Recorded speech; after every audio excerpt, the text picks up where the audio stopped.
I'll start. Yes, ma'am. Dear doctors, is it with great pleasure that we extend a warm welcome to Dr. PC Mahapatra, a distinguished gynecologist and passionate teacher renowned for his expertise in the field of gynecology. Sir will be delivering an insightful and illuminating discussion centered around the intricate topic of preterm labor, solving clinical dilemmas. With his extensive experience and profound knowledge in gynecology, his presentation promises to shed light on the complexities, diagnostic approaches, and contemporary treatment regarding this prevalent health concern. E-Gurukul Series, second series, fifth episode, serves as an invaluable opportunity for gynecologists to delve into the nuances of preterm labor, gaining comprehensive insights and fostering a deep understanding for this crucial area in women's health. We eagerly anticipate Sir's enriching disclosure, which undoubtedly will contribute immensely to our collective understanding of the significant aspect of gynecology. Good evening, sir. Good evening. Thank you, Sefali and Team Juventus under the dynamic leadership of Mr. Alad and the whole medical team for again reviving this age-old, for years together, conducting the E-Gurukul program under Juventus Pharma. I'm so delighted that I'm always associated with this type of teaching program, and fortunately, by all your efforts, I think we have completed a series 1 of surgical options. And now in the second series, we have concentrated on the medical aspect and solving clinical dilemmas for the benefit of the clinicians and the viewers present over here. I extend my heartiest thanks to all my viewers, all my fellow gynecologists, and the Team Juventus for giving me this opportunity to provide an educative program every month for that. I beg apology for the few months program which has not been conducted due to my personal problem, but I assure you that this teaching program will be conducted regularly by the Team Juventus for that. And this particular episode is the 5th in the second series of solving clinical dilemmas. And we have almost completed all these. And I hope that the viewers, for the benefit of the viewers, that the Juventus is already linked to the YouTube and you can really log in. Those who are not absorbed for that, the whole series of the program conducted so far will be obtained from the E-Gurukul. So this is series 2 and solving clinical dilemmas. And today we'll be dealing with the preterm birth. In fact, the coming month, we are celebrating the month of preterm labor. And therefore, I thought we'll have a sensitize all the gynecologists to focus on the very important subject, which is so important for the clinicians. And this is a very common problem faced by the obstetricians, practicing obstetricians. And therefore, there are a lot of controversies will be there also. And this episode 5 will be mainly dealing with this particular aspect of preterm birth. Thank you very much again for involving me and engaging me in the teaching protocol on behalf of the Juventus, Team Juventus for that. Well, this is a very common clinical problem, which is in fact a mother's tragedy and obstetrician's challenge. The motherhood is being shattered by many people, and really a loss of life in the family has become really a tragic event for the whole family and the society for that. And therefore, as a healthcare provider like obstetricians, we should think very proactively and act proactively, basing on the science, rationality, and the scientific evidence for that. Well, as usual, I bring greetings from the place of Lord Jagannath. When I focus this particular picture of the Lord Jagannath, and discussing this particular episode, it's really enchanting. I must explain to all of you most probably many people do not know the divine mythology of birth of Lord Jagannath. Lord Jagannath is a famous Lord which has been worshipped in Puri, and the whole universe respects and worships this Lord Jagannath. And the birth, how it is, let me tell some divine scriptures and the mythological evidences for that. And this is not a story, this is really evidence, and this is a fact. There was a king called Indradumna and the queen called Gundicha, and they were devotee of Lord Krishna. And once the queen had a dream, divine dream, in which the Lord tells that you ask your husband to construct a temple. I want to be worshipped in your place, and you are my first disciple for that. And within 7 days, you will find 4 big logs of wood, which will be coming from the Bay of Bengal, and in the coast of Puri sea beach, you will receive it and construct my idol with that. And I'm sending the divine architect Vishwakarma up the next week, so that the full-fledged idol will be constructed and I will be worshipped with that, and that is my desire for that. And these king and queen become very excited. They are childless, they are infertile, and they are really devotee of the Lord. And the king ordered his man platoon over the sea beach, and exactly after 3 days, 4 big lots of food came and to the sea beach of Puri. And they were really excited to bring all these loads with all celebrations and pujas, and they kept it. And after 2 days, the divine architect, so-called in the dream, Vishwakarma, came in a disguise and approached the queen that I will be constructing the idol of Lord, which you have found out in the sea beach for that. And the queen told that yes, you go on for that. But he has some conditions for that. He told that while constructing these idols, a separate secluded room I need it, and you can provide the food on some other ways, and don't open the door and windows for that until I construct the whole idol, and it will take minimum 275 days to 280 days for that. After completion of 280 days, as usual, as a human gestational age, and you open up, and then the full idol will be there for that. And this process continues, and the queen was very enthusiastic. Every day she goes and hears the sound from the room and says that yes, the construction is going on for that. And the food has been provided to the other route for that, and nobody can see the architect, and nobody can open the door as per king's instruction or order. And it continued for 8 months. After 8 months, every day when Queen Gundicha comes and sees the sounds, after 8 months, she found that no sound is coming from the house inside. And she waited for 7 days, for continuous 7 days, no sound was there. So Queen became very much skeptical, and Queen was really anxious that the divine architect, whether he is dead out of starvation or something like that, and therefore she couldn't tolerate.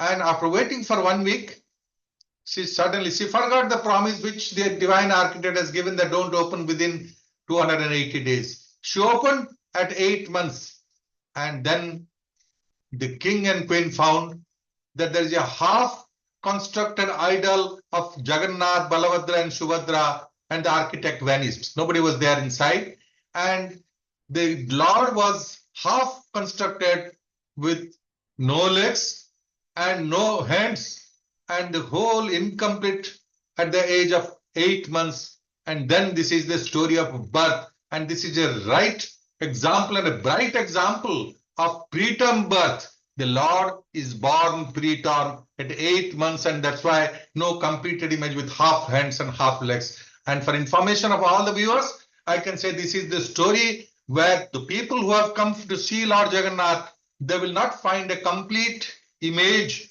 as a human being, as a Lord, but with the half hand. And this is the story where, and this is more befitting when I speak on any subject on related to preterm birth for that. Well, one of the earliest descriptions of preterm birth in the literature, on December 25th, 1642, when a widow gave birth prematurely to a male child, his mother Hannah reportedly described that child as so small that he could have been put into a quart mug of about 1.3 liters. But the infant survived and grew up to be not only an ordinary man, Sir Isaac Newton, which the world still remembers that.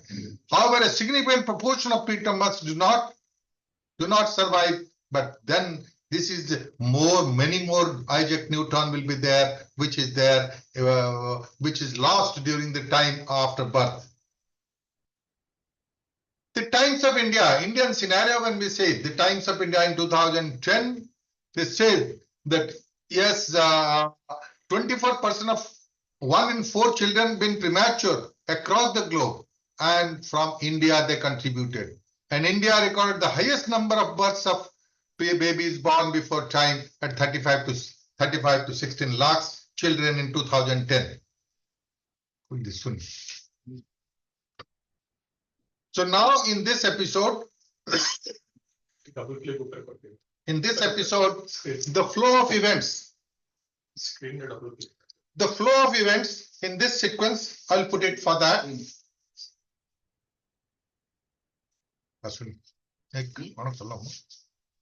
The flow of events,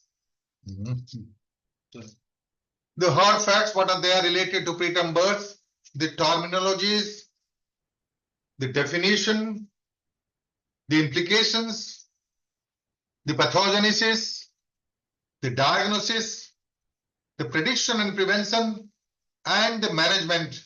And of course, the last is the clinical dilemmas, which is very important. Solving the clinical dilemmas, which is in this episode, is most important for that.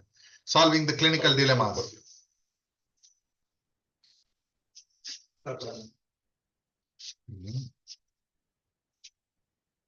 The hard facts relating to preterm birth. Preterm birth is a common clinical occurrence. Day in and day out, we obstetricians face it, and it contributes to a significant perinatal outcome. Entity of preterm birth is extensively studied, yet least understood. And the pathology of parturition, in fact, is still a mystery. We do not know the cause of onset of labor.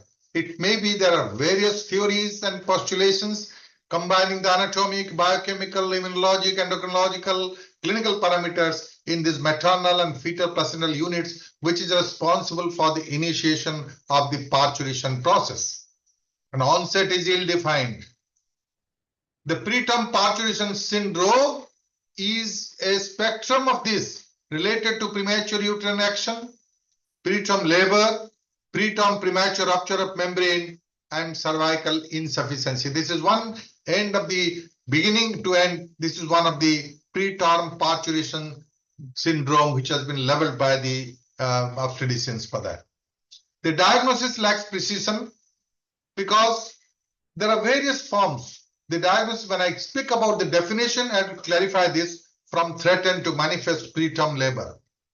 And overdiagnosis is very often seen by the clinicians, and the obstetricians are confused about the critical diagnosis of this onset of preterm labor for them.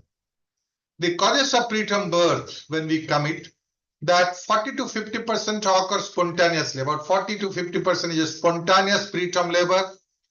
25% occur following preterm pre-labor rupture of membranes, and rest 20 to 25% is a iatrogenic preterm labor. In this iatrogenic preterm labor, now because of the gadgets available, because of the conceptual advances, we have for improving the perinatal outcome and the maternal outcome, there are various agencies for antepartum hemorrhage, for IUGR, for pregnancy-associated hypertension.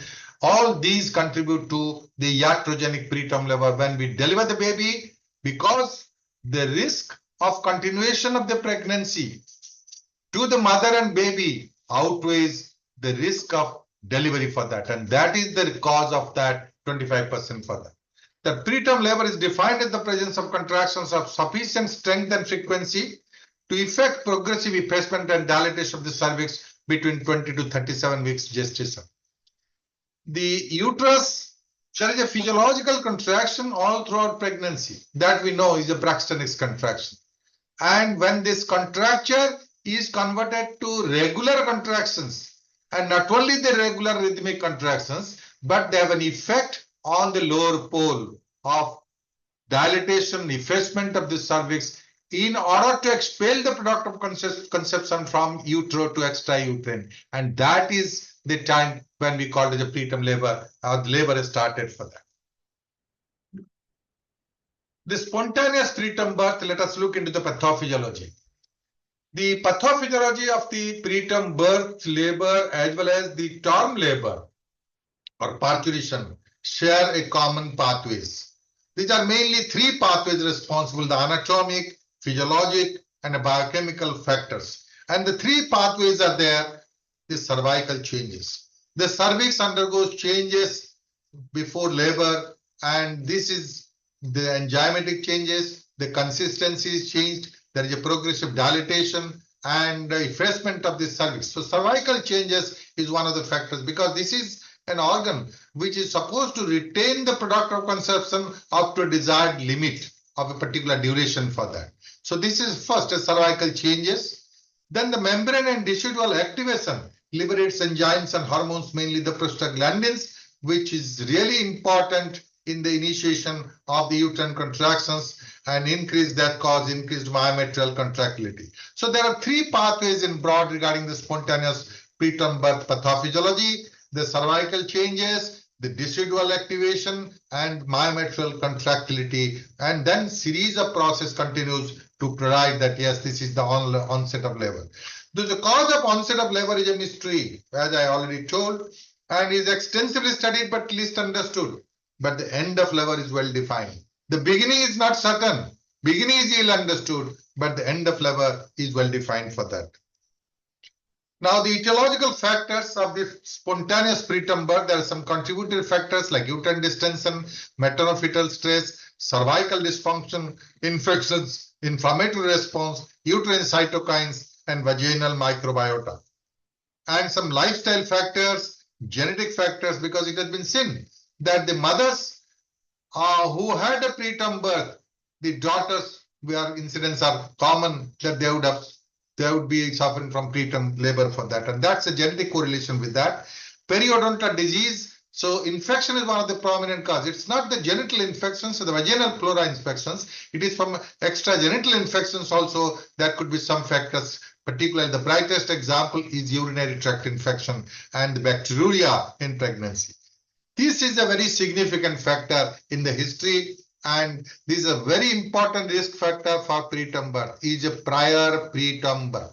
Prior history of preterm birth is really one of the major contributing risk factor, and you can predict that. And when there is a previous history of preterm birth, you must be very cautious to take a preventive and a predictive scoring for that. So the risk factors for preterm birth, the maternal and fetal. Previous preterm birth, I have told that 2 to 5 times risk dependent on previous gestation at birth. Uterine malformation, previous cervical surgery where the cervical fact is going to be affected. Previous full dilatation at cesarean birth. There are a lot of papers we say that the previous full dilatation at cesarean birth, an emergency cesarean, there is a risk of preterm birth. Maternal disease, particularly preeclampsia and eclampsia, smoking, mental health disorders, domestic violence, extremes of maternal age over 40 years, black ethnicity, short interpregnancy interval, conception less than 12 months since the previous birth. These are all maternal risk factors. The fetal risk factors are the pregnancy related are multifetal gestation, polyhydramnios, growth restriction, congenital anomaly, chorioamnionitis, extrauterine infection, antepartum hemorrhage, and of course, in assisted reproduction, incidence of preterm labor, all types of complications during pregnancy are manifold increased for that. So now coming to the definition of preterm birth, there are two things I must clarify to all of you: born too early or born too small. Earlier there was an overlap between the preterm birth and the low birth weight. The gadgets was not available, sonography, the fetal medicines I think the science of fetal medicine has not grown too much, and the imaging science, the obstetric ultrasound was not there. Before that time, it's very difficult to find out these two differences, and they considerably overlap with each other. But now it has been clarified that the born too early related to gestational age, born too small related to birth weight. This is very clear about it. So born too early, how early? We know that the definition of the preterm is before 37 weeks of gestation, 20 weeks to 37 weeks of gestation as per WHO criteria. And after 37 weeks of completed weeks, it is called a term. Before 37 weeks and after the age of viability is the preterm birth. The lower level is really a concern for us because the age of viability is changing now for that. I think a few decades before, the WHO also clearly says that 28 weeks to be regarded as an age of viability after 28 weeks. But now, as we increase the neonatal survival rate because of the gadgets available, because of the extended facilities available in advanced neonatal unit, intensive care unit, the baby can be survived ex utero even before 28 weeks with the support provided by the NICU. And therefore, the 20 weeks has been designated. Earlier, we divide that in developed countries, the definition is 20 weeks. In developing countries, it is 28 weeks for that. But WHO says that for all purpose, it should be 28 weeks for that. But now, we should rethink it that yes, the period of viability is gradually coming down for that. And there's more concern as we go down to fix up the period of viability. The weight is most important for that. The birth weight of 500 grams is more important, and that is achievable within 20 to 22 weeks of pregnancy for that. And therefore, before 20 weeks also, we can say that is a pre-viable. So the gestational boundaries of 20 to 37 weeks arise, and this is historic, not scientific. And the age of viability, as I've already told, there is a changing trends for that. And about this preterm, we have divided therefore into a late preterm, but 34 to 36 weeks, and early preterm from 28 to 33 weeks, and less than 28 weeks till 20 weeks is called a very early preterm, and before 20 weeks is a pre-viable fetus. These are some of the definition and terminologies which one has to note for that. Now, little bit about this early preterm and late preterm. Now, we were concerned when we were students, we were concerned 37 weeks is 37 weeks we are targeting for that. Now, as we go on and all that, nowadays, even that has been seen that with the little advances in the neonatal care, minimal neonatal care also, the babies born at 34 weeks also, they have a 95% survival rate for that. And therefore, 34 weeks is really a burden for us to predict, to say that the fetal survival can be achievable for that. Because 95% with that, which earlier we were touching 37 weeks for that. And therefore, though there are some complications between 34 and 37 weeks for that in terms of a short-term as well as a long-term sequelae, but now it has been proved that yes, 34 weeks has become a cutoff limit for that. And above 34 weeks, that's why we designate as a late preterm and early preterm from 28 weeks to 33 weeks. And before 28 weeks is a very early preterm for that. So the categorization, let me speak something about the gestational age. Late preterm is 34 to 36 weeks, early preterm 28 to 33 weeks, very early preterm less than 28 weeks, and pre-viable is less than 20 weeks for that. And when we correlate with the birth weight, the low birth weight is 2.5 kg, less than that. And very low birth weight is less than 1.5 kg or 1500 grams. And extremely low birth weight is less than 1000 grams for that. This categorization is important for the short-term and long-term complications and survival percentage for that. And that's very important. And at times, there is a linkage, there is a really a combination of all these gestational age as well as birth rate difference, because the preterm IUGR could be there also, and preterm The macrosomia also could be there in some other agencies. So there is an overlap between these birth weight and the gestational age for that. Now coming to the characteristic syndrome called preterm parturition syndrome, which I have already told, starting from cervical insufficiency to premature uterine contraction to preterm labor, and the whole thing is under one spectrum of preterm parturition syndrome with the three pathways coordinated: cervical changes, membrane activation, and the myometrial activity. And these three is the genesis or the pathogenesis of this preterm parturition syndrome, where these are some of the factors which I have already told about: cervical disease, uterine overdistension, uterine ischemia and hemorrhage infection on one hand, an abnormal allograft reaction, allergic phenomena, and endocrine disorder like the balance between the estrogen and progesterone, and the onset of the prostaglandins and oxytocin on initiating the uterine contractions for that.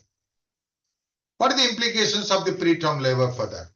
The implications are directly related to the perinatal mortality and morbidity for that, and there is a short-term as well as a long-term sequelae. Apart from these perinatal implications, some economic implications on the health system also should be there globally. Now, in Western countries, they calculate this economic implications on how much money they have to spend it on this particular thing, and there's $1 billion project for that. There is a loss on that, and therefore, these economic implications also is a matter of concern for that. Neonatal mortality and morbidity. What is the response? The mortality, it is responsible for preterm birth. Babies are responsible for more than 25% of all neonatal deaths. Out of all neonatal deaths, 1/4 contributes to the preterm. And morbidity, short-term morbidity like ischemic brain injury, necrotizing enterocolitis, retinopathy, and respiratory distress syndrome. And long-term are the neurodevelopment delay, behavioral disorders, cognitive dysfunction, and metabolic sequelae like diabetes mellitus and hypertension in the adult life of the fetal origin of adult diseases. These are all short-term and long-term sequelae of this particular preterm birth. So now coming to the diagnosis of preterm labor, how you can diagnose preterm labor. There are criteria, as we say, normally we are aware that these are some of the criteria, but it should be the uterine contractions, at least 4 per 20 minutes or 2 per 10 minutes, cervical effacement more than 80%, and cervical dilatation more than 2 or 3 centimeter is the diagnostic criteria of preterm labor. This is absolutely true, but before that, the initiation process starts before this, for hours or days before this established preterm labor, and that is important for that. And therefore, as a clinicians, we level it as a different entity and a distinct entity called threatened preterm labor. And this threatened preterm labor, there are some symptomatology which is there. Uterine irritability will be there, perineal pressure symptoms, vaginal discharge, and shorter cervical length by clinical examination. These are all clinical scenario for that. And why this is important, threatened preterm labor? If you want to prolong pregnancy for a considerable period of time, this is important. When you diagnose at a threatened preterm labor stage, I think this is more efficacious. Let it be tocolytics or some other therapy you give it for that. The prolongation of the pregnancy will be much more better than established preterm labor. In established preterm labor, you can do a tocolytics, but the duration of prolongation could be smaller than in a case of threatened preterm labor. When you intervene at the case of threatened preterm labor, when the process is just initiating and you have started some tocolytic drops, the cycle is reversed, and then immediately with a single dose of this tocolytics, this is reversed so that again the patient will be normal and continues for days and months together for continuation of the pregnancy till onset of labor at an appropriate time. And this is important. Why I say every week matters. Every week of delay matters about the fetal prognosis for that. And if you delay the pregnancy for 4 weeks, it's really a wonderful job for that. But 1 week is the minimum period where almost many tocolytics, that I will tell you while dealing with the tocolytics for that. And that 1 week delay, also you can You can give some antenatal steroids, you can give some neuroprotectants, you can have a transfer to the higher center where the ICU facilities are available. So these are some of the factors where the difference between the established preterm labor and threatened preterm labor there. And all clinicians are more, and I am personally more interested to diagnose this case and detect at this level of threatened preterm labor than to detect an advanced stage of established preterm labor when the os is 4 centimeter dilated, uterus is contracting, cervix is fully effaced, and by that time to arrest the preterm labor have become $1 million question for them. So coming to the prediction and prevention for that, can you predict?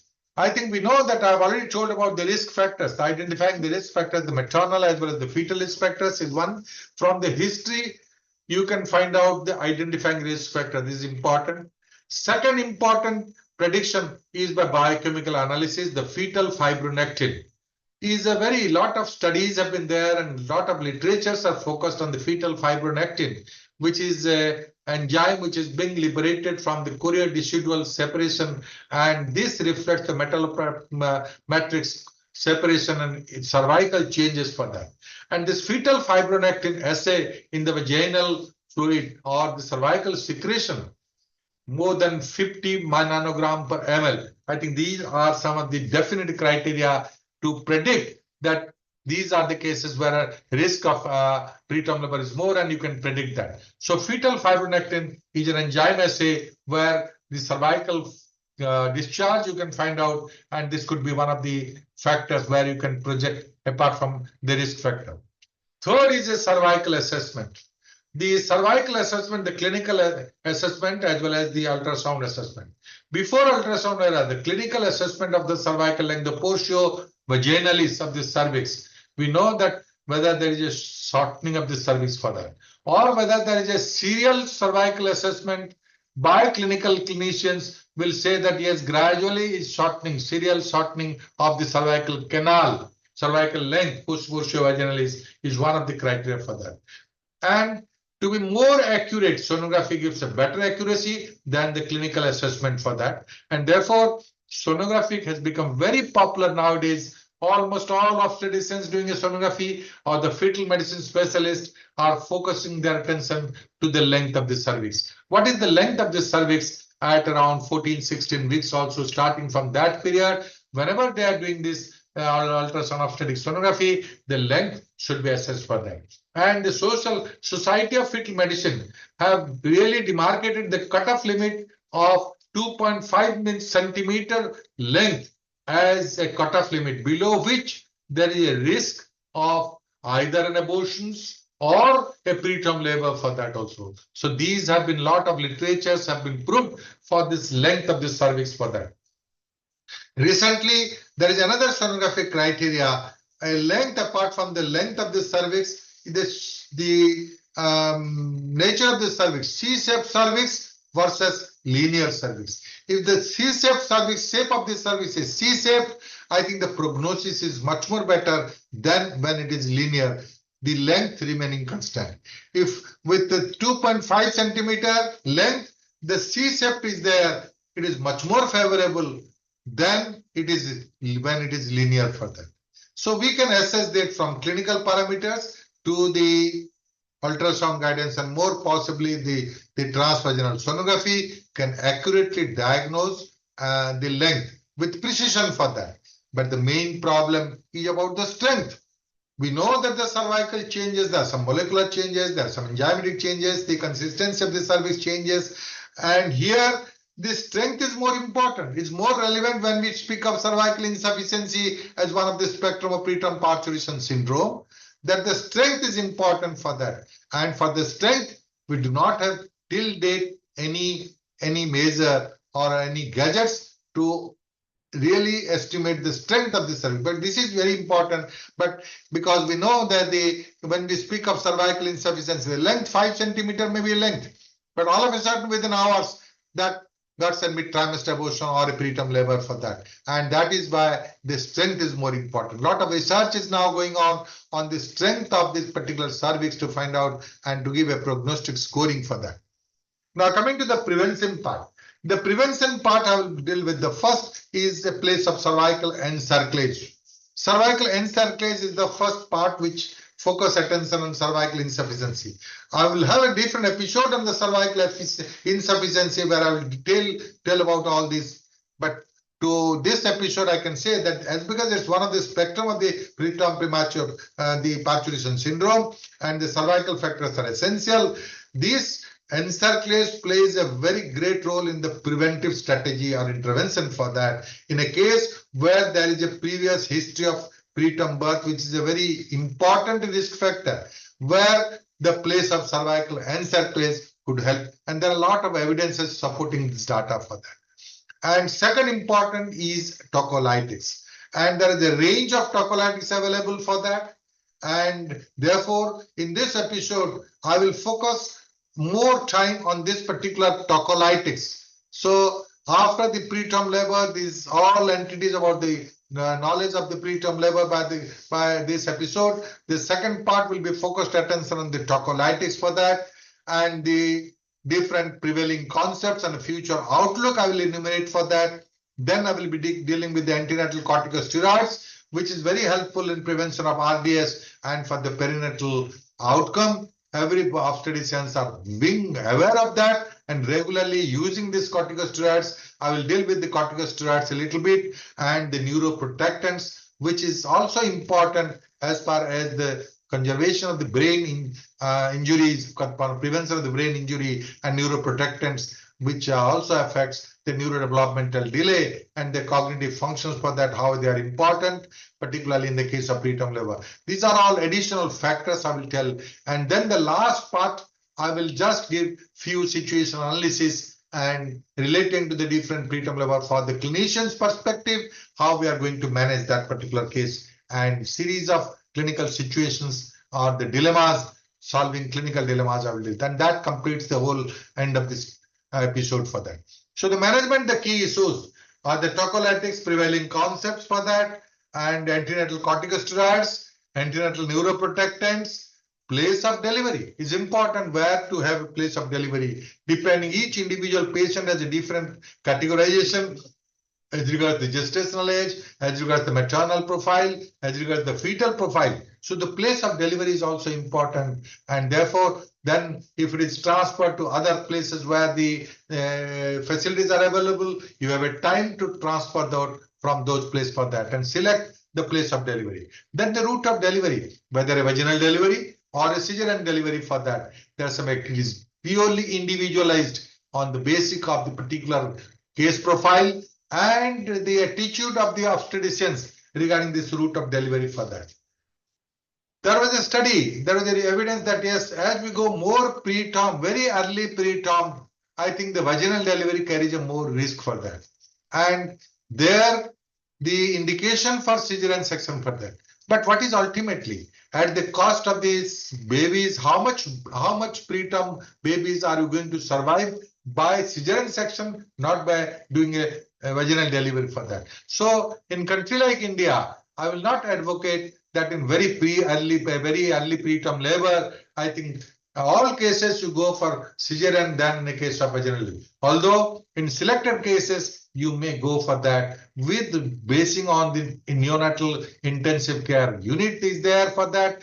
But believe me, how many percentage of babies you are going to survive? Even if they survive also, what is their long-term sequelae? That's also a major concern for that. But the route of delivery is also important for that. And depending on individual judgment, this will be there for that.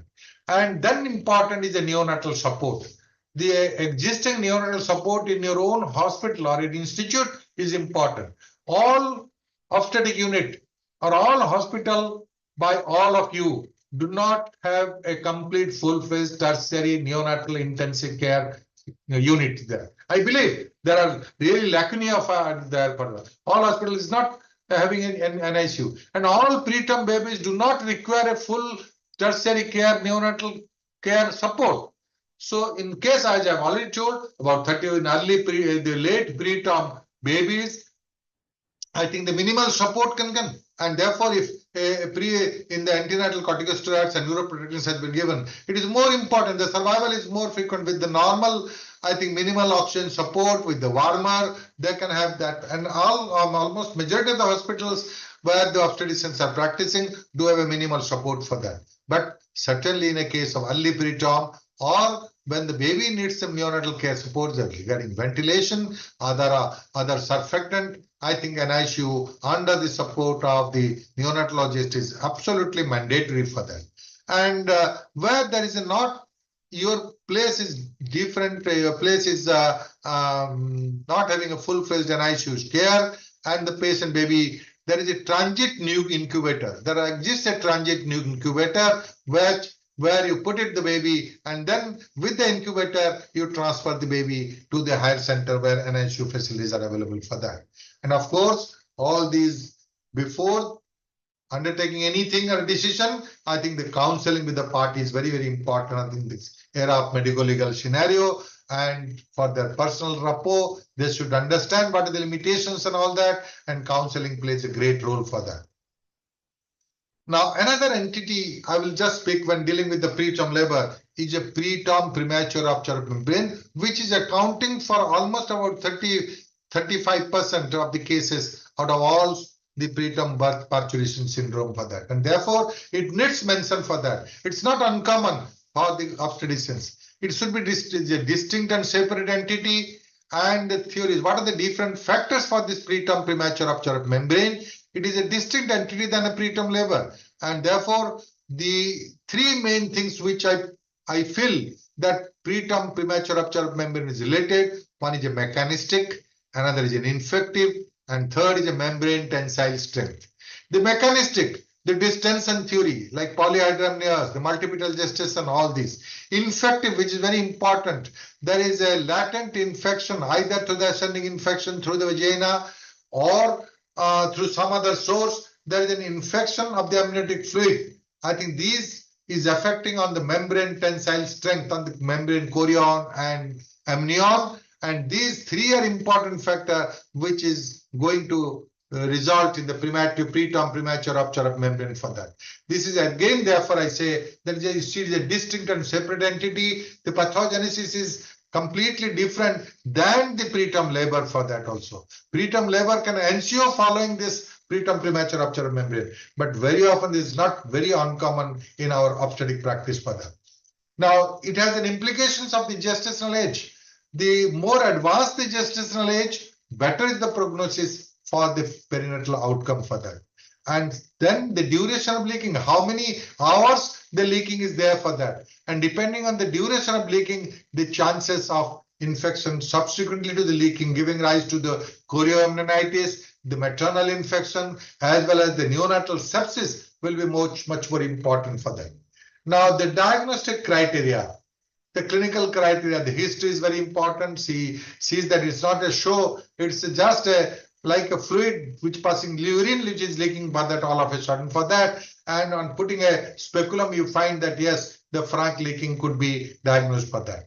But when the leaking is such to extent that it is already drained out and you find it dry, in clinical examination also you don't find anything and you miss it. Of course, it could be supplemented with the ultrasound. We can know in obstetric scan where we know the existing pocket of amniotic fluid which is there or not, and the AFI index and other thing can clearly say that whether there's some amount of fluid is there or it is anhydramnios for that.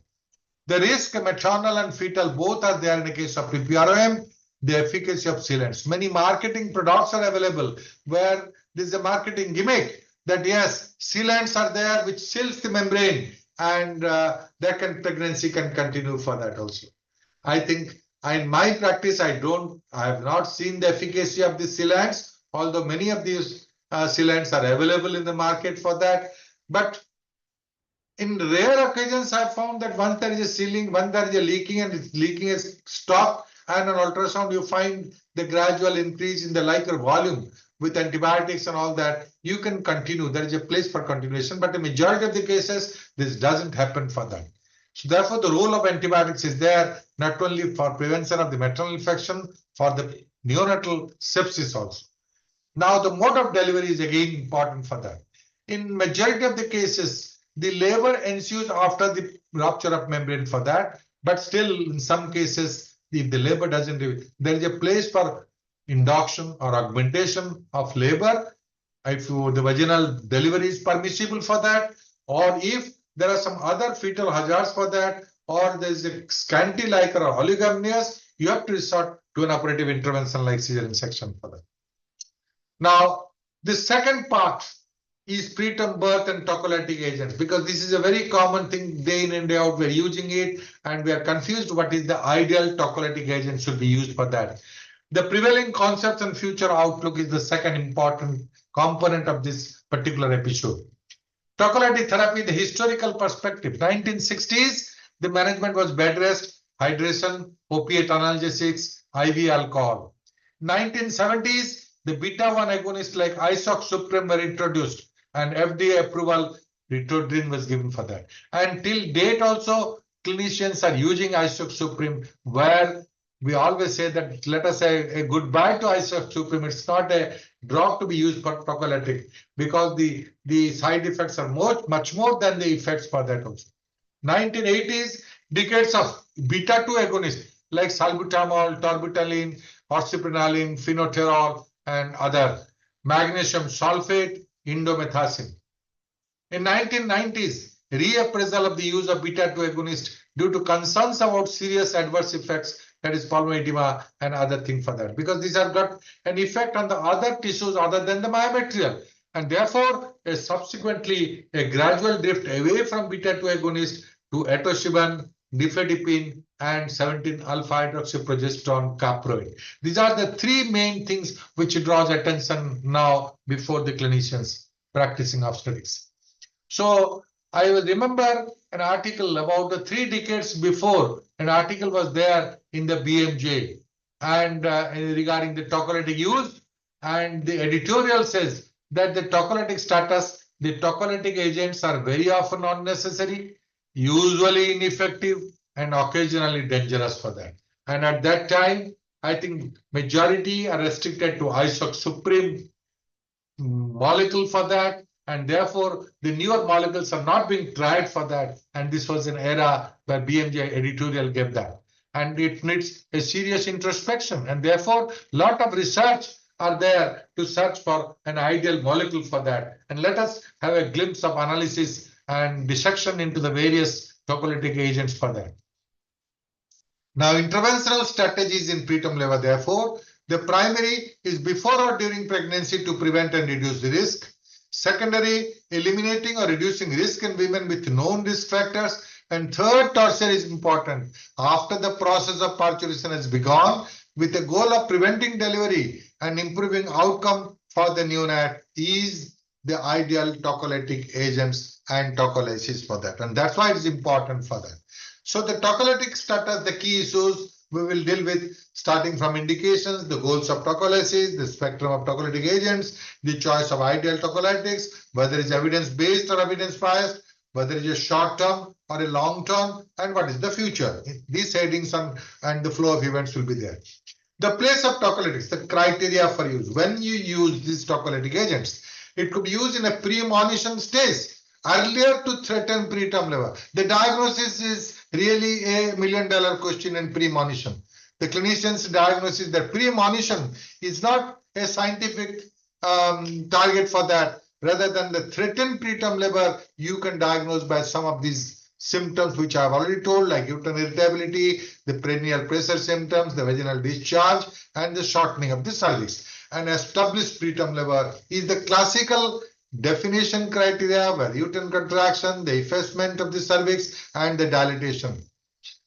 Now, apart from the place of tocolytics, facilitating these tocolytics are used if it is for a short-term period prolongation of the pregnancy, then it could facilitate the corticosteroid effect. The corticosteroid is a very good drug for antenatal corticosteroid. There is a convincing evidence that it is preventing the RDS and perinatal outcome is improved. But after the use of this corticosteroid, how long it acts for that, that's a very important question for that. And therefore, if you can prolong for 7 days and give a corticosteroid and the effect is going on, and in between we can transfer this particular case either to a higher center for where neonatal facilities are available for that. The facilitating transfer of pregnant women to higher center. This is one of the justification. Duration of gestation, when we start, when to start, and when to stop. That's important while the instituting the therapy of tocolytics for that. Perioperative intervention during pregnancy is another indications where we know that in pregnancy, suppose we're doing a perioperative intervention. Simple example of a cervical encerclase or a case where there is a coexistent ovarian cyst where you're operating, where you're close to the uterus and there is a chance of uterine irritability, and these perioperative intervention during pregnancy also, these are definitely a place for that. But others like a travel, pain abdomen, placebo effect, etc., these are being used today also. Even the illiterate people, while they go for a travel from Mumbai to Calcutta, they usually take the tocolytics for a few days for that also, and the consultant also say, because the psych of the consultant is there. There is no basis on it, scientific basis or rationality, but the psych of the consultant and the psych of the patients, they may resort to the temporary drugs of tocolytics for that. Now coming to the goals of tocolysis, first is an efficacy. Endpoint, reduced neonatal mortality and morbidity and increased health outcome of infants. The surrogate endpoints, delay in delivery. But my question is how long? The ideal tocolytics I will accept if we start the dose of tocolytics and that will have prolongation of pregnancy for weeks or months. I think nothing like it for that.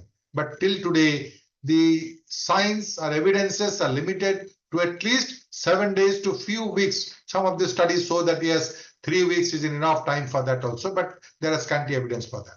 Safety is most important, the maternal and fetal, and of course, the cost is also important in a country like India.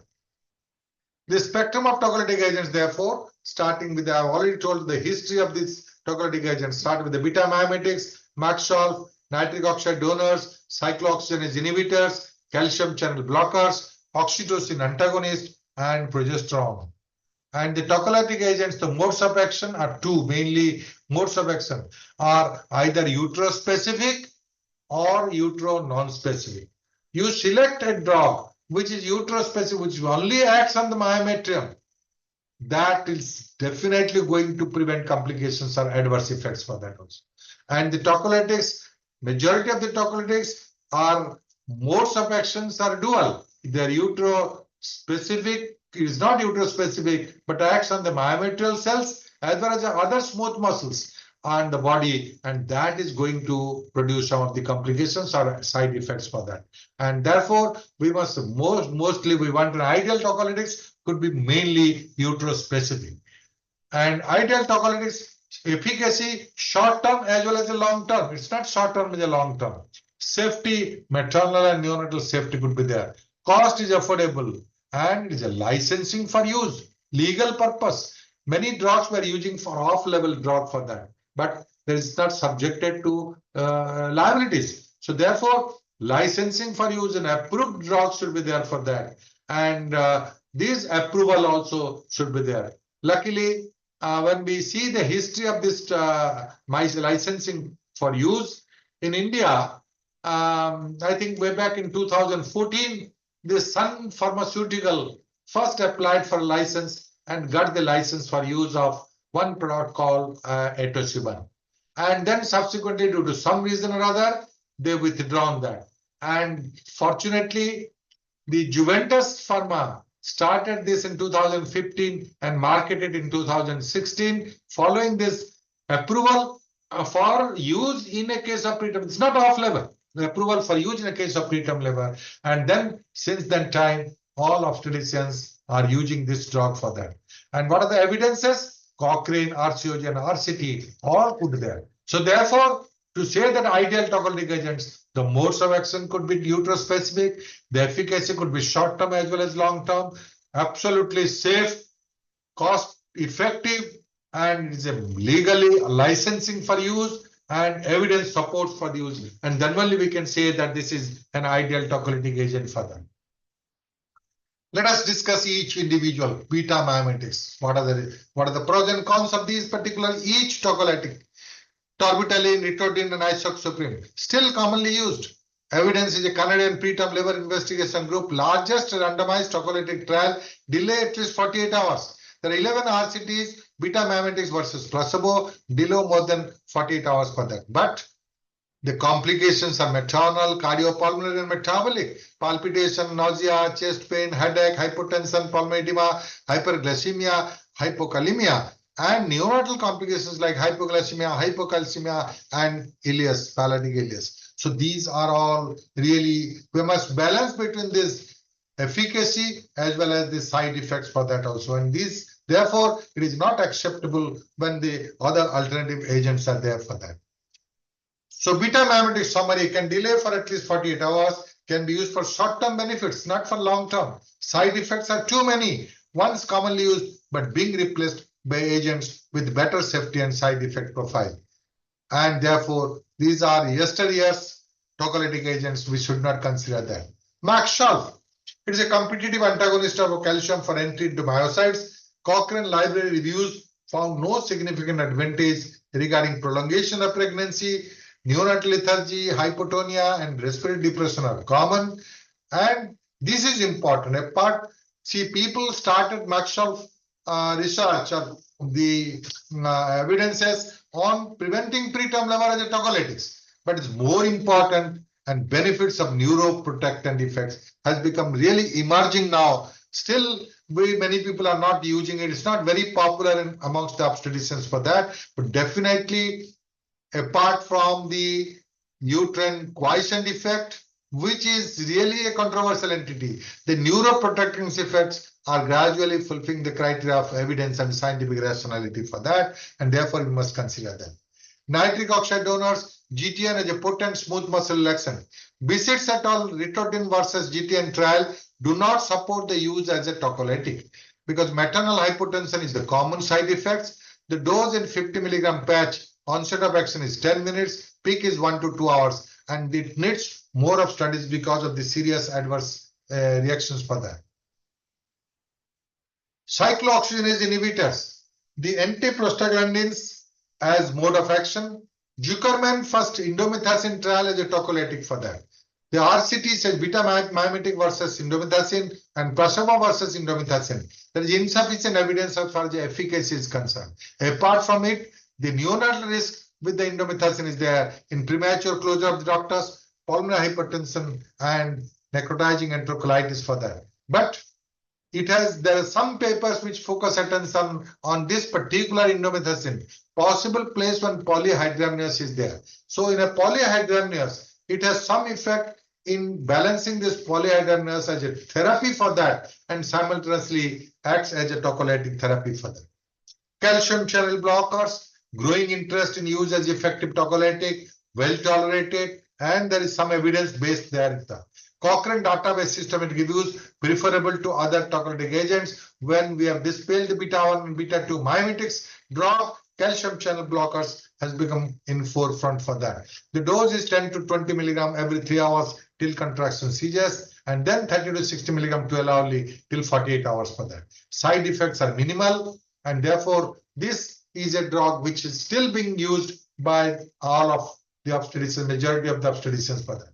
Then comes the progesterone, commonly abused drug in pregnancy. We know that the progesterone, either the natural progesterone or the dihydroprogesterone, these are all abused during pregnancy from pre-pregnancy to variable period for that. And progesterone as a uterine muscle relaxant from physiologic to pharmacologic has been there from discovery of supposed theory. And this particular concept is there. The progesterone is a very good tocolytic for that. The uterine quiescent effect is there. The doses, there is a controversy about it because there are various papers which I'm really confused with 100 milligram of natural progesterone vaginally continuing, and it could be a good preventive measures for the prevention of preterm labor. I'm surprised for that also.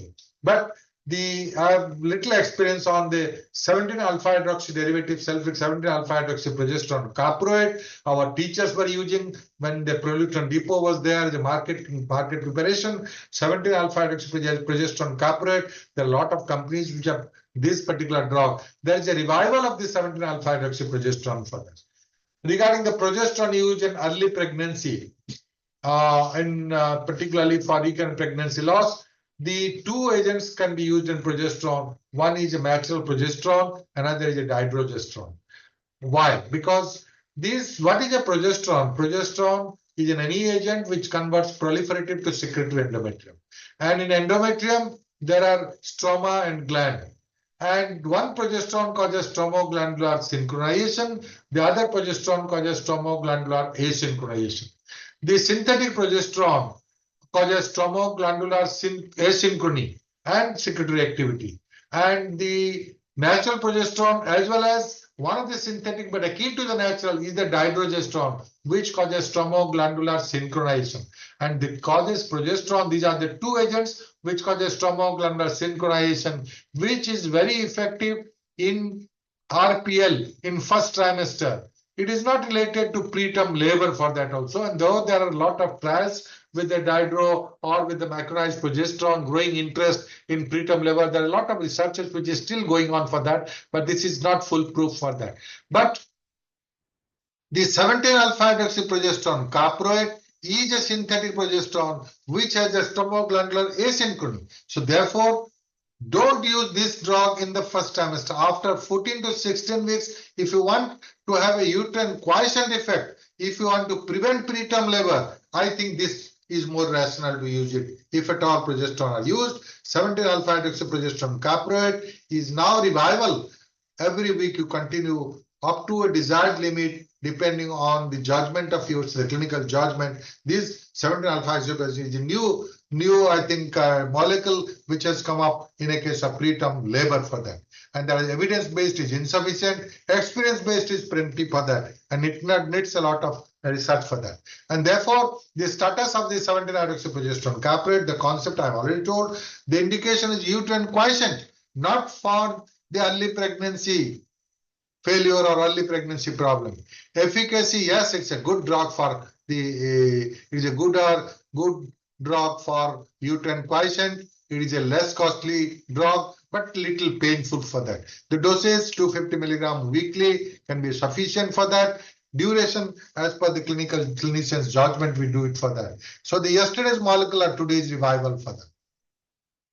Now coming to the oxytocin antagonist, which I was telling that for the last 5 to 6 years we have a trial for that, and we have almost experienced, almost all obstetricians must be aware of this itoshibun for that. This is a specific oxytocin receptor antagonist. And remember that this specific receptor antagonist doesn't have any effect on other tissues. It is only on the myometrial tissues, and this is therefore the only drug for utero-specific. It is not a uterine non-specific drug for that. And dosage is 6.7 milligram bolus per minute. And this is a standard dose for all preterm labor and established preterm labor. It is not for threatened preterm labor. 6.7 milligram bolus per minute. Then infusion at 18 milligram per hour for 3 hours. Then 6 milligram hour for 48 hours. And the total dose should not exceed more than 330 milligram. And a complete standard protocol. This itoshibun requires about 9 vials of this 37.5 milligram vial along with 6.7 milligram bolus, a separate ampoule for that. There have been a lot of RCTs, itoshibun versus placebo, itoshibun versus beta mimetics, itoshibun versus nifedipine also. In all RCTs, the conclusion is that is increased efficacy, decreased side effects, but the only problem is increasing the cost. Cost is little more in that particular, but the effect and side effects, if you analyze it, nothing comparable to this molecule itoshibun for that. And therefore, it is widely used in Europe. It is not approved in US FDA, but in India also it's getting momentum for that. In a case of preterm labor, we have used for that. And basically, in country like India, we are concerned about the cost of that. Even we know that the cost is far beyond for that. Now, subsequently, when it started way back in 2016, now we have modified the little dosage system for that. When we use the standard recommended full dose of 330 milligram, in a case of established preterm labor, 9 vials are required for that. It is very, in some cases, it's really not, patients cannot afford for that also. And if, of course, insurance is there, the corporate hospital is there, they can use the full dose for that, and that's a standard recommended full dose for that. And therefore, for the general obstetricians and gynecologists practicing in different parts of the country and offering services to the poor people where the facilities of insurance are not there, the modified dosage we have tried. We've done a scientific trial for that also. And the scientific trial, we have done two trials, which is a short dose formula, another is an ultra short dose formula. Or short dose formula is only one vial of 37.5 milligram over a 3-hour period. That is one. And ultra short dose formula is only one ampoule of 6.75 milligram. It's an ultra short dose formula. I have done with two different types of studies on that. And remember that the study that I'm very optimistic, and the results are very rewarding for that also. Even with the short dose formula of 37.5 milligram, those cases will have a really good prognosis as far as the outcome is concerned, perinatal outcome is concerned. Another thing which I marked in my practice, that a pregnant woman in some other time, they present to you with pain abdomen, and you find that the uterus is contracting, but there is not clear evidence of preterm labor, cervix long or closed. In almost all pregnant women, at least 1 or 2 episodes they must present with that. And here earlier also we are using a isoxaprime drip and discharge the patient after that. The quiescence is there for that.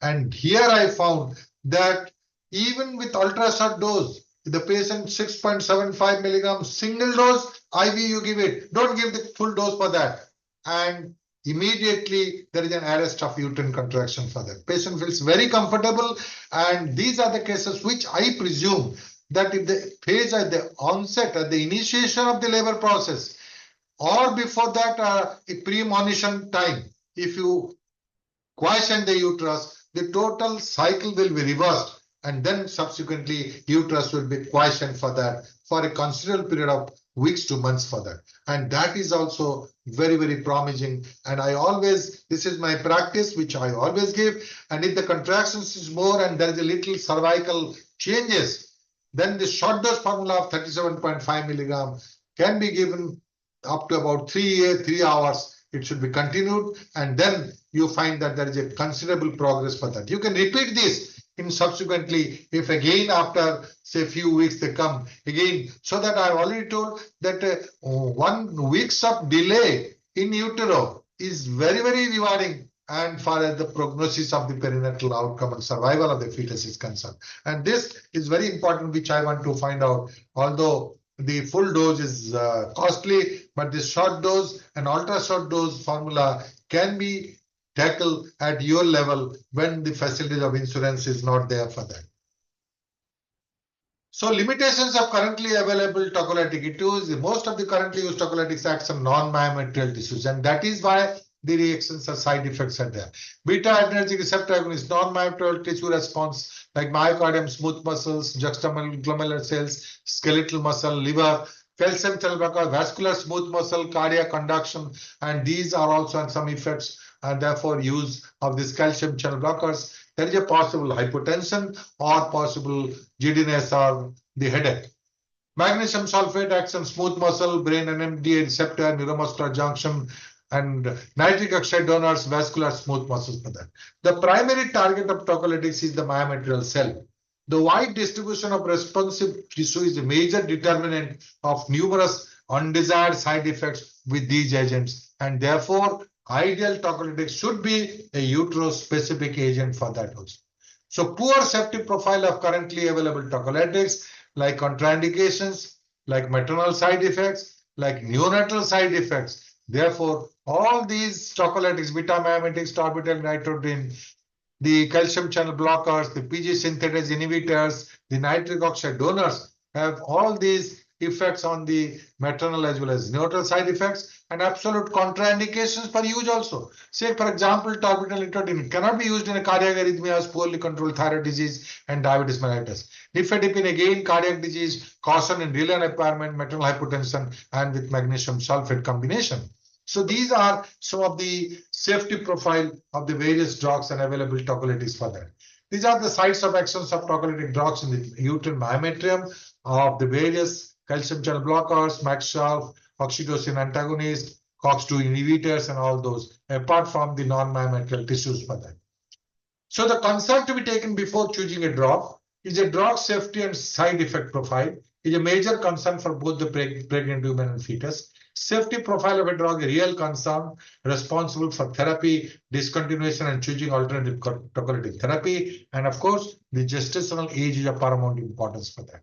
So the take-home message here from the tocolytics, the prevailing concepts and the future outlook. Preterm birth is a significant cause of perinatal morbidity and mortality. Hypothesis abound, facts minimal. Uterine irritability and threatened preterm labor a common occurrence. Tocolytics effectiveness at the onset. 17-alpha-hydroxyprogesterone caprate an effective option. And then the interventional strategies, all level primary, secondary, and tertiary to be targeted. Overdiagnosis and over-treatment is very common. And the rationale of treatment is not the need of the patient is more important rather than the mood of the clinician. And you should see what is needed for the patient, not your mood that I will write this drug. Wide spectrum of tocolytics, but change in strategy based on evidence, shifting in favor of calcium channel blockers from beta mimetics to atosiban for that. And therefore, the definite role for short-term prevention for corticosteroid effect and time for transfer of the patient to higher center for that. And delay for 48 hours to 1 week to more than 4 weeks by RCTs and few multicentric studies by atosiban has been proved beyond doubt. No evidence for long-term use of any agent, efficacy and safety, and that should be a balance for that. Now, after the tocolytics, two important things which I will tell about the antenatal corticosteroid, which all of you know. And the antenatal corticosteroids certainly are beneficial when the RDS is prevented and the perinatal outcome can be improved to a considerable extent for that. Even surfactant are not required if you are giving for an antenatal corticosteroids for that. So the main two drugs are the betamethasone and the dexamethasone, and the doses are also different for that. Dosage of betamethasone is 12 milligram to be repeated after 24 hours, 2 doses. And dexamethasone, 6 milligram 12 hourly for 4 doses to be continued for that.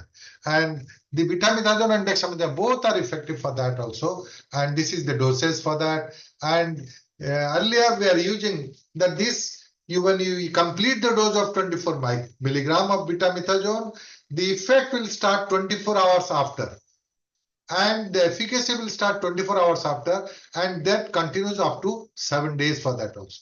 And therefore, once upon a time, we were also repeating the dose every 7 days for that also. Now, there are a lot of studies, scientific evidence, and rationality of not repeating the dose. A single dose is enough for that also. And now single dose, they are now doing a study after 4 weeks. After 4 weeks, there is a need for a second repetition for that. But till today, I think single dose can be very well effective for that, 24 milligram of the steroid. And the timing is important for that. Timing, the recommended timing by all studies say that it is from 28 weeks to 34 weeks for that. Beyond 34 weeks, it is not necessary for that. But in clinicians' practice and clinical practice, I have done studies and then used it for that. In 34, in late preterm also, although we say that 95% survival rate is there, still we find a transient tachypnea of newborn after delivery, either cesarean section or vaginal delivery, or there is a apnea which continues and struggling effects for that, and therefore I feel that even from 34 to 36 weeks also that can be used for that. There is no, but the standard recommended evidence-based practice is from 28 weeks to 33 weeks for that. But in practice, I'm always in favor of early as well as a late preterm delivery where I will give it for that. The efficacy is really convincing about it, and therefore, then second important is antenatal neuroprotectors. The antenatal corticosteroids has been imprinted in the minds of almost all obstetricians, all my fellows. But these antenatal neuroprotections, when they started the concept of antenatal neuroprotections, it is still today, it is not commonly used in clinical practice for that because the awareness is not there. But the efficacy is significant. And the Maxolf is the standard molecule which acts on that. Standard molecule, Maxolf has been recommended for preterm labor as a tocolytic, but it's not very effective for that. And therefore, for neuroprotectants, definitely there are a lot of scientific evidence where you give the 4 gram Maxol in 30 minutes in the initial dose, then 1 gram per hour for 24 hours or the birth of the baby. And this is very, very important now. The propagation gradually, there is an emerging concept which was there. Now, not full-fledged, almost all practitioners do not use it. But I think at this episode, I must say that yes, this is really a scientific evidence and rational therapy of Maxol when the neuroprotectants are necessary for that. And this is the dosage. And the timing again could be from 28 weeks to 33 weeks. 33 weeks. This is from early preterm pregnancy, preterm labor. This is important. This timing is important where we give a neuroprotectants for that. And then the last thing I will tell about the clinical dilemmas. So I've covered the preterm labor in these, particularly the outline, a brief review on the preterm labor before the clinicians and the clinicians' perspective. Then dealt with the tocolytics, the prevailing concepts, then the role of antenatal corticosteroids and the antenatal neuroprotectants, and with the relevance on the different pathogenesis of the preterm birth. The last part, solving clinical dilemmas, the few clinical scenario, which I will just narrate for that. Situation 1. Primary gravida, 26 years, spontaneous conception. Regular ANC presented with pain abdomen since 8 hours. General examination, nothing abnormal detected. Uterus was 13 weeks, corresponding to date and dating sonography. It is relaxed. No uterine irritability was there.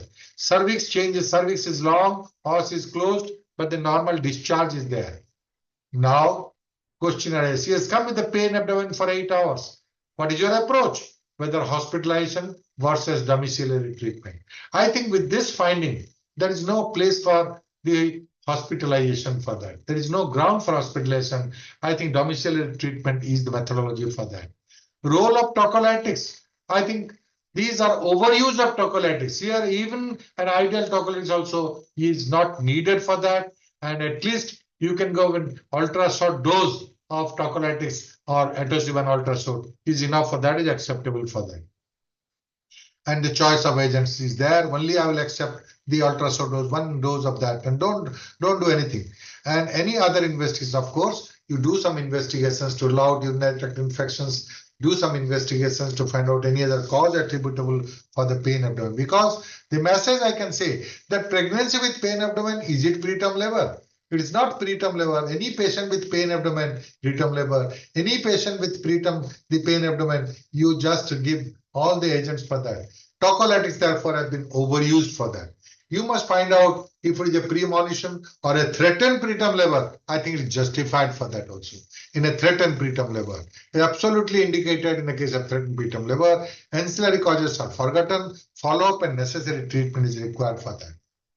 So it is a mood of the obstetricians rather than the need of the patient. This is one example where I'm giving it that no drugs can be useful, is used for that, and no drug is scientific and rational if you use any tocolytics for that, even atosiban also. The situation 2, the G4, Glavida 4, P1 and A2 with history of preterm vaginal delivery at 32nd week, 2 spontaneous abortions in first trimester, presented with intermittent abdominal pain with mucous discharge PV and perineal pressure symptoms. Uterus is irritable, 32 weeks, normal fetal profile, post-speculum excess whitish discharge, no leaking, PV cervix half an inch long and os is closed. Now what is your approach? Whether hospitalization or domiciliary treatment. This clinically, I diagnose this case as a threatened preterm labor, and here the hospitalization is necessary, because don't send it to patient to the home. After few hours, it will present with the full-blown features of the labor and all that. So domiciliary treatment has no place here. And here, need for sonography. You have to do a sonography to find out the cervical length as well as the fetal profile for that.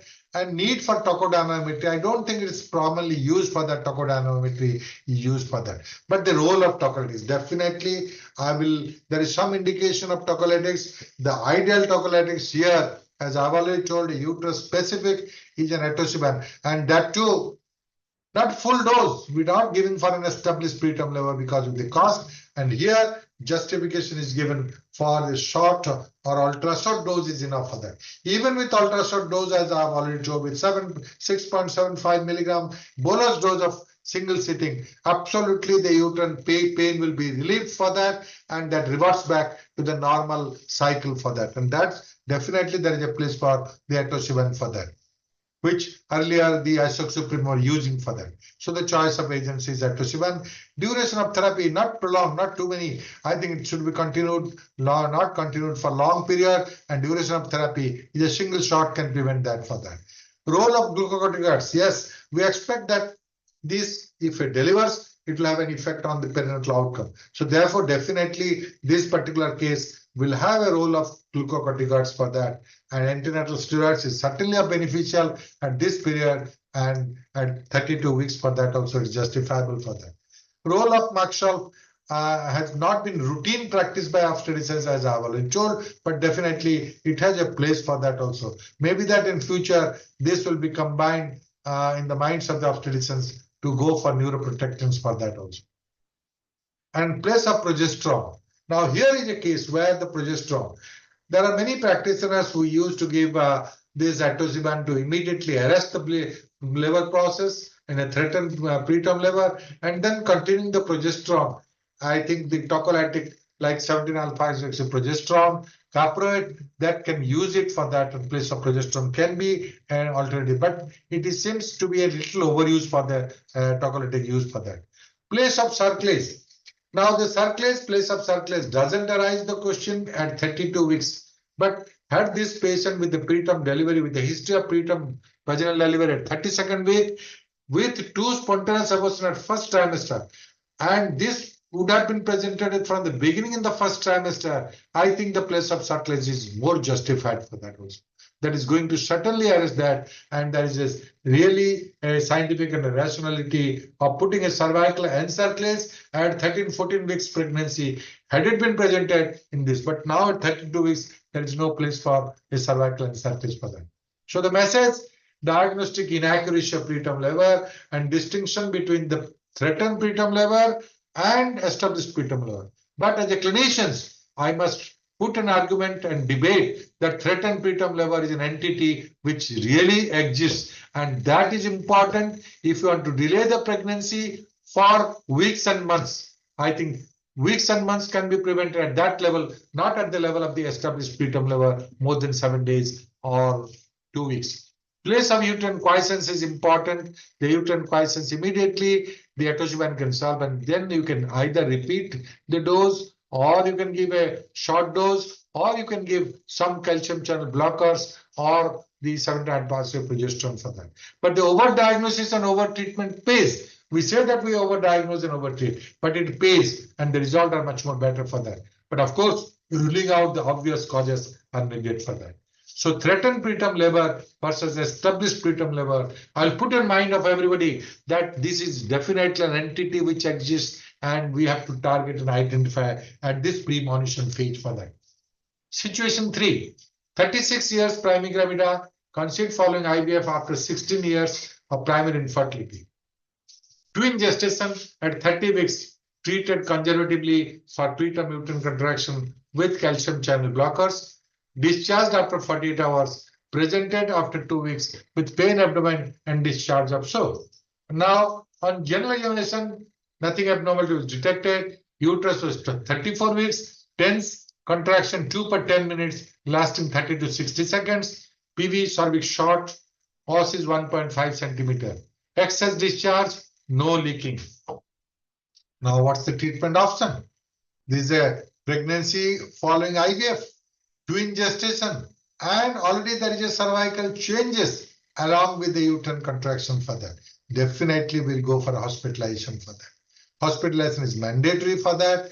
Need for tocolysis is essential for that. Need for tocolysis is really important here. It may be for week, 1 week, or more than weeks if we started for that. And therefore, definitely need for tocolytics, and definitely I will need a uterus-specific tocolytics at the initial period, and etoposide is the drug of choice in this particular agents. Well, choice of agents are concerned for that. And then the duration of therapy. I think initial this could be there. The duration of therapy, if we subsequently continue with us, because he has already used the calcium channel blockers and is of no use for that. And along with you can use the 17-hydroxyprogesterone caprate or repeat the dose of etoposide in the next episode for that. And need for steroids and Maxalp is absolutely mandatory here. The steroids and steroids and Maxalp is a routine procedures for improving perinatal outcome. Repeatedly, I'm telling this to impress all of you for that. And need for circulation. This is one question which comes in. Need for circulation is there. This twin gestation presented at 30 weeks with which has been treated conservatively. Again, like the earlier case, if the second earlier situation, if this patient would have been my patient, I would have seen in the first trimester from the beginning, I will definitely in favor of putting a circulation operation for them. And routinely, this is my protocol. There are some evidence, some of the literatures which favors, there are some literatures which doesn't favor routine cervical encirclage in multipetal gestation and out of IUI and IVF.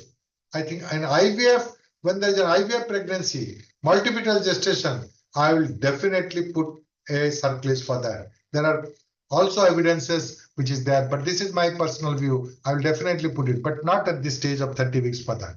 I think if cervical encirclage should have been placed earlier, I think it would have been done much beyond that also. So the message, every pregnancy is valuable, but IVF pregnancy is very, very costly. And need for cervical circulation as secondary prevention is mandatory for that. And the choice of tocolytic agents based on evidence which is effective and safe and cost factor is secondary for that. In this particular pregnancy, even if the 9 full doses are required, 9 vials are required for that, for the standard dose of etoposide, I think the cost of IVF, cost of the IVF, cost of the NICU is more than the cost of the molecule etoposide for that. And therefore, in utero ICU versus an ICU, you have to consider and decide and have your own judgment for that. Situation 4, 26 years, gravida 2, para 1, living 0, post-cesarean pregnancy is a case of rheumatic heart disease, mitral stenosis, and MS and MI at 30 weeks, presented with pain abdomen and leaking for 6 hours. And per abdomen, uterus 28 weeks, contractions 3 per 10 minutes, relaxation good, fetal heart is good, post speculum frank leaking, clear liquor. And PV examination cervix 80% effaced or 2 centimeter dilated, membranes absent. Very critical situation here, a post-cesarean pregnancy at 30 weeks with cardiac disease and leaking. What's your approach? Again, hospitalization is important. You hospitalize. Choice of antibiotics. Synids and antibiotics for that. Because in PPRM, antibiotics has to be given to have a prevent neonatal sepsis as well as the maternal chorioamnionitis. And choice of antibiotics, either the ampicillin sulbactam or erythromycin, the choice is yours for that, or different generation of cephalosporins are available. Place of tocolytics, whether you use the tocolytics for that. This tocolytics use is only for a short-term period. The choice of agents would be better depending on, I've already told about the tocolytics, what is to be given for that, and the choice of agent, depending on the affordability, you can use the ideal tocolytics etoposide, or if it's not cannot afford calcium channel blockers, you can use it for that also. But definitely the steroid. So steroid also here, we want a tocolytic not to continue it for more than 48 hours. So tocolytics has to be given if the prolongation is there up to about 1 week also, which is really evident and scientific based. The place of steroid action could be there so that the RDS could be prevented for that. Place of Maxalp, again, same thing. Prolongation of pregnancy, we don't want to, for a prolonged pregnancy, more than 1 week for that, because the risk of infection could be there for that. And therefore, for the action of steroid and Maxalp, we want to have a temporary prolongation of pregnancy for short duration, and that is justifiable. And of course, you have to transfer this patient where the facilities, place of delivery, you have to define whether you have a NICU facilities available or not, and that is important for that. Here again, regarding the choice of agents, in this particular case of rheumatic heart disease, and when you consider about the choice of the tocolytic agents, the first choice will be coming as atosiban for that. Calcium channel blocker and other drugs are not indicated here. There are contraindication in known cardiac disease for that also, and therefore the agent will be the atosiban, and atosiban. And the place of delivery is important. You must find out for that, and route of delivery, whether you go for a vaginal delivery or for a cesarean section, it needs an individual judgment for that. Suppose it's a case of malpresentation. Suppose it's a case you have done an ultrasound, you find that is an anhydramnios, a gross oligoamnios is there. I think there you need to have the operative intervention for that also. The question of induction and augmentation of labor arises about in other cases for that, the route of delivery, either vaginal. But there is no absolute contraindication for vaginal delivery in that, except in a situation where there is an anhydramnios or the other fetal conditions doesn't permit for this spontaneous vaginal delivery for that. So the message, PPRM is not uncommon. Post-phase pregnancy, no living issue at 30 weeks with PPRM. There are a lot of risk factor. I think her destiny and God's wish, we are all activators and promoters, and pray to God for that. Antibiotics and steroids are mandatory. Choice of tocolytic agents, uterospacific it is desirable, need for delivery in tertiary care center, and cost a real issue, drug versus the cost of NICU for that. Unlucky patient and unlucky obstetricians, I think if luck favors, this will have a good perinatal outcome and a maternal outcome for that. Situation 5, 28 years, gravida 2, para 1, living 0.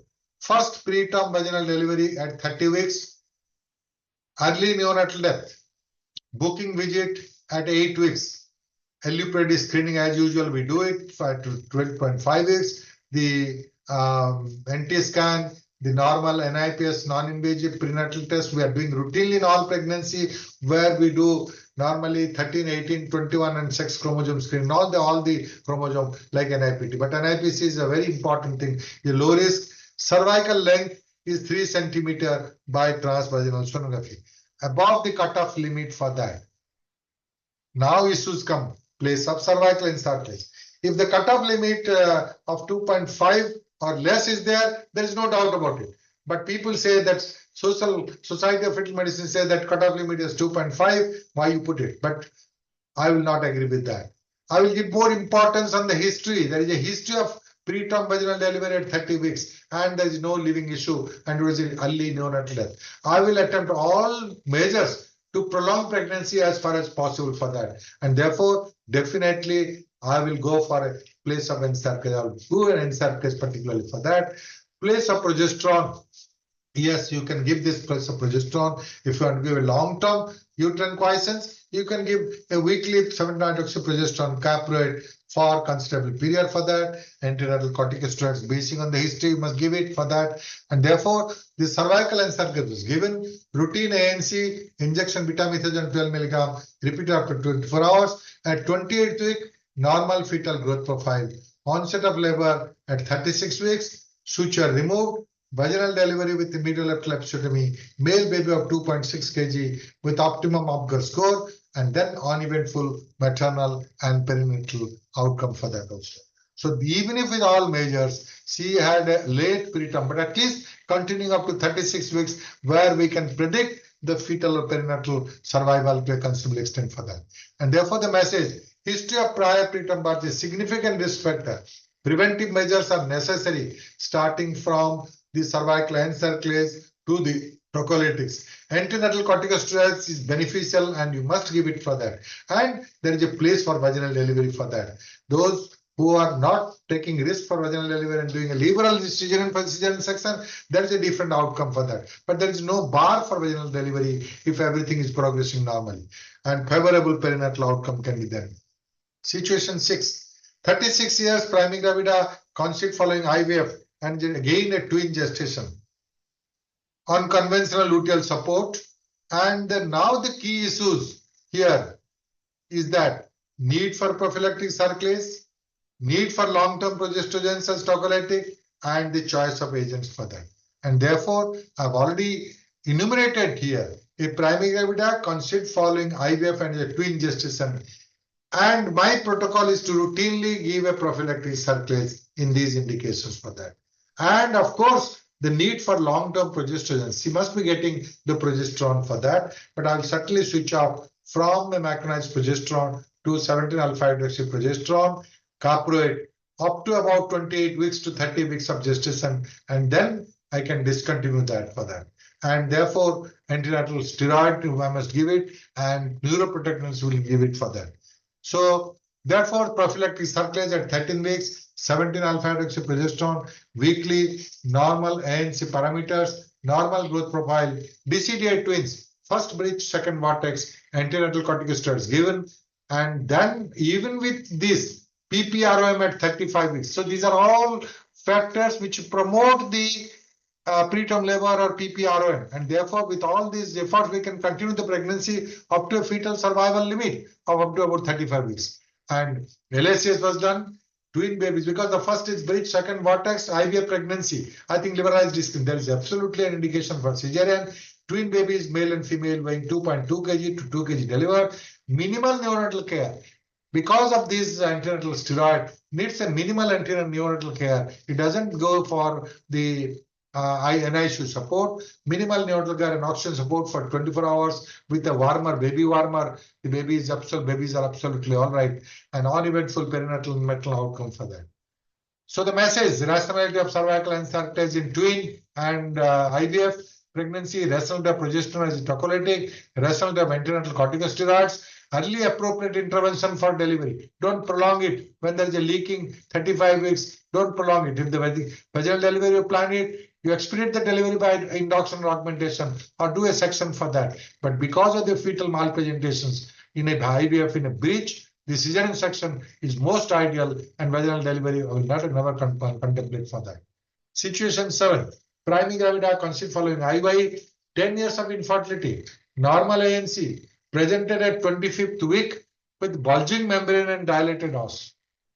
Sonography reveals single live fetus 25.4 weeks with ballooning of lower segments and BOW in vagina. When I put a speculum, the whole mag-up membrane is there in the vagina for that, and it is intact. The key issues here: either you wait for spontaneous expulsion, already going to be expelled. If you leave it, it is going to be expelled automatically spontaneous expulsion. But is there a hope against hope? Is there any other intervention to prolong pregnancy for that? And this I have considered for that. And therefore, what I do, rescue Sarclase. There is a place for rescue Sarclase for that. Cervical Sarclase is divided into 4 different categories. One is a history indicated Sarclase. Another is sonography indicated Sarclase. Another is prophylactic Sarclase. And the last is rescue or emergency Sarclase. So here is an example where at 25 weeks, rescue Sarclase is given when everything is there. And this is hope against hope when the membrane of the cervix is completely effaced, os is dilated. And here the rescue Sarclase was given. And this rescue Sarclase was given with Foley's catheter. We give it this, and Foley's catheter, introduce the Foley's catheter, head low position, give the atosiban 6.75 milligram before procedure, surgical intervention is concerned, and under anesthesia, we do the oppose that. And but I'm saying either you can do a McDonald procedure, it's very commonly used and very easy, and or as a Sirotker procedure, we can use it. This procedure, this case cannot be a suitable candidate for high Sarclase. Maybe that interval high Sarclase can be given for that. And rescue Sarclase was given. And then subsequently 17-alpha-hydroxyprogesterone caprate as tocolytic as a weekly therapy for that, and foot end to be raised for that, and absolute bed rest for that. And remember, these particular cases, I have a quite good number of experience on this rescue Sarclase for that. And this rescue Sarclase, 70% of the cases I fail, but 30% I'm successful. I've done I think my statistics or my data says that 30% is successful in prolonging pregnancy up to weeks and months also, up till about 36 weeks also. Suppose from 25 weeks, I can prolong the pregnancy up to 30 weeks and 31 weeks also. Now with the NICU facility, with antenatal corticosteroid, I can have a live baby for that. And in 30% of the cases, I feel that it is good.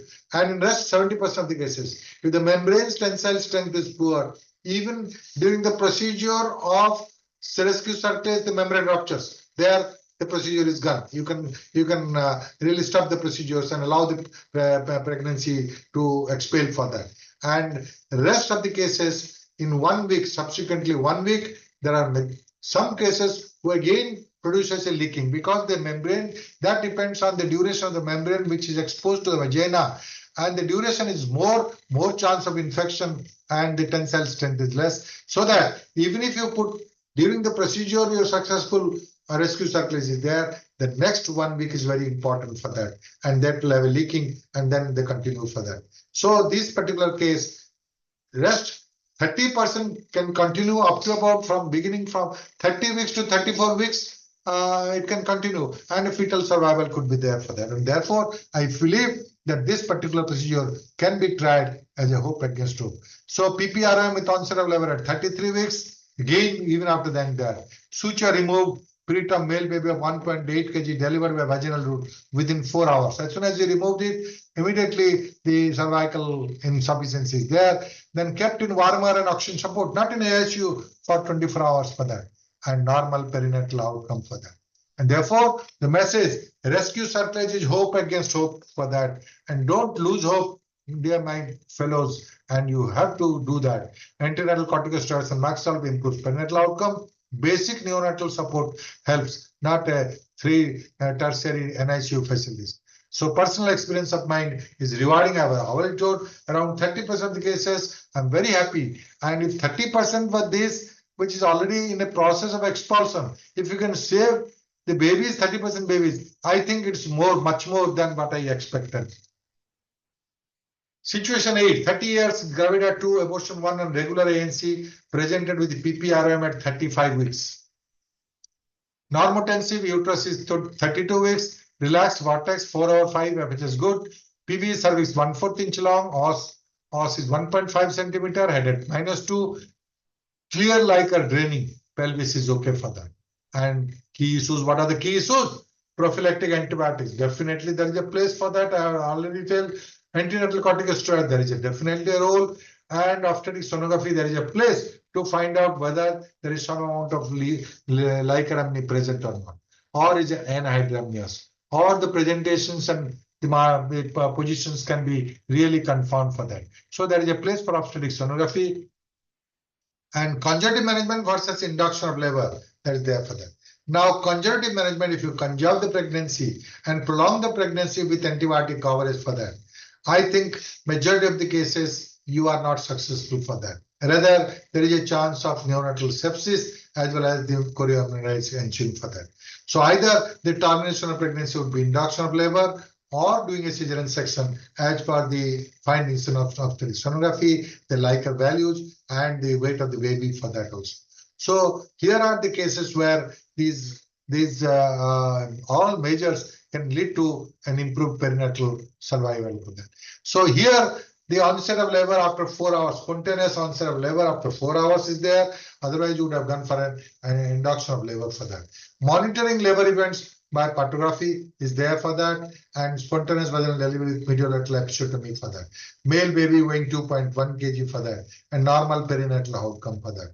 So the message is PPRM and gestational age outcome is dependent, fully correlated with this gestational age. As the gestational age advances with PPRM, perinatal outcome also improves with that. Spontaneous onset of labor in most cases that occur. And of course, operative intervention is necessary, or a cesarean birth is there when there is a gross oligomnias, malpresentation, failed progress, and fetal distress. If these are there, then you go for a cesarean section. Otherwise, the vaginal delivery can be efficient for that. And in cases where the other contraindications are not there, induction and augmentation have definitely a place for that.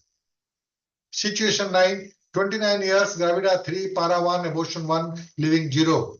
First spontaneous abortion at 11th week, second LACS, PPRO and breech, chorioamnionitis at 31 weeks, baby could not be revived, booked elsewhere, now presented to me at 28th week, clinically normal ANC parameters, interval growth scan normal, urine culture E. coli sensitive to ciprofloxacin, Antibiotics according to culture sensitivity given. Normal growth profile at 30 weeks. Betamethasone given. Presented with PPROM at again 33 weeks. Don't expect that this will continue up to term or post-term for that. Sonography reveals that 33.2 weeks breech and AFI 4 centimeter and previous cesarean. So therefore, previous cesarean, breech, 33.2 weeks with gross oligamenous on leaking.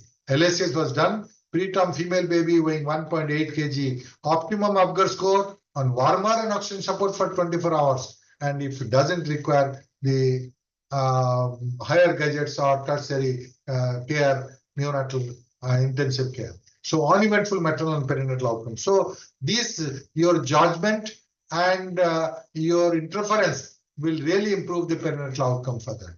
So the message, UTI is a significant risk factor for preterm birth. We know it, that these are definitely a risk factor for that. Even asymptomatic bacteria, when you find it, you treat it for prevention. Delayed intervention PPRM cause for chorioamnionitis as occurred in the earlier pregnancy. Antenatal corticosteroids is invaluable. Early intervention needed for improving the perinatal outcome. With this finding, don't prolong pregnancy unnecessarily, rather terminate it either by cesarean section or by induction of labor and augmentation of labor. Situation 10, 35 years, gravida 3, abortion 2. First spontaneous abortion at 16th week, second spontaneous abortion at 14th week, cervical encerclage given at 13th week, normal ANC, GDM on insulin. With the 2 history of mid-trimester abortion, history indicated cerclage was given. Normal ANC, she developed GDM on insulin, TFA normal, antenatal corticosteroids given at 28th week. Now there is a controversy. People think that in a case of GDM, whether this betamethasone or dexamethasone will cause hyperglycemia. And of course, there is no absolute contraindication in a case of GDM, because GDM babies, even if the weight is more also the macrosomia, GDM babies, even if at late preterm also, they're liable to develop RDS. And therefore, antenatal corticosteroids are necessary, more important in a case of GDM. And therefore, antenatal corticosteroids was given at 28 weeks. Certainly, the blood sugar will rise. But there, with the modification of insulin dose for a short term, for a few days, you can increase the insulin dose and give the steroid. They presented with PPRM at 29th week, transverse lie, and gross oligamenous for that. There, LSS was done.